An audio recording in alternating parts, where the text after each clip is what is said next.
ગુજરાત કોંગ્રેસ પ્રદેશ સમિતિના પ્રવક્તા ડૉક્ટર અમિત નાયક દ્વારા આણંદ લોકસભાના સાંસદ અને ઉમેદવાર મિતેશભાઈ પટેલ ઉપર ગંભીર આક્ષેપ કરતો વિડીયો જાહેર કરાયો છે,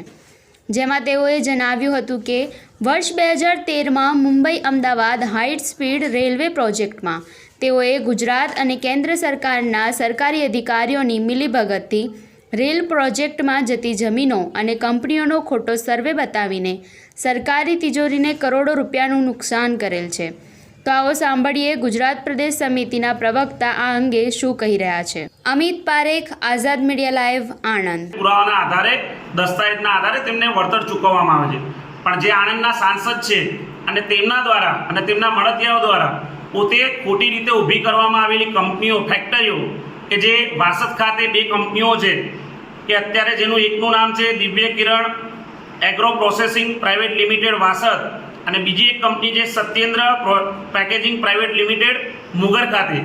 આ બંને કંપનીઓએ આ પ્રોજેક્ટમાં 50 કરોડ કરતાં વધારેની રકમનું સરકારી વળતર લીધું છે, જે ખોટા દસ્તાવેજ ઊભા કરીને,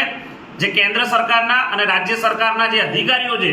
તેમની સાથે મેળવણીપણું કરીને, ખોટા દસ્તાવેજો ઊભા કરીને, ખોટા સર્વે રિપોર્ટ રજૂ કરીને અને ખોટા દસ્તાવેજો ઊભા કરીને જે રીતે સરકારી તિજોરીને નુકસાન પહોંચાડવામાં આવ્યું છે। અમે અનેકવાર માંગણી કરી છે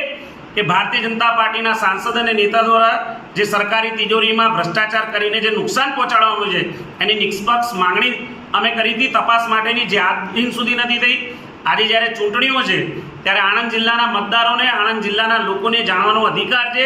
કે જે રીતે ભારતીય જનતા પાર્ટીમાં ચંદાદો, ધંધાલો અને ખોટી ફરજી કંપનીઓ ઊભી કરીને જે કરોડો રૂપિયાના ભ્રષ્ટાચાર ભારતીય જનતા પાર્ટીના નેતાઓ અને સાંસદો દ્વારા આચરવામાં આવ્યો છે, આ ગુજરાતની જનતા બધું જોઈ રહી છે અને આવનારી ચૂંટણીમાં ગુજરાતની જનતાએ મન બનાવી લીધું છે કે આવા ભ્રષ્ટાચારીઓને કેમ કરીને ઘરે બેસાડવા। અમે ફરી એકવાર ગુજરાત પ્રદેશ કોંગ્રેસ સમિતિ દ્વારા અને કોંગ્રેસના એક જવાબદાર આગેવાન તરીકે ગુજરાતની જનતા માટે અને જે સરકારી તિજોરીને નુકસાન થયું છે એ નુકસાન બાબતેની નિષ્પક્ષ તપાસ માટેની ફરી એકવાર માંગણી કરી છે। નમસ્કાર।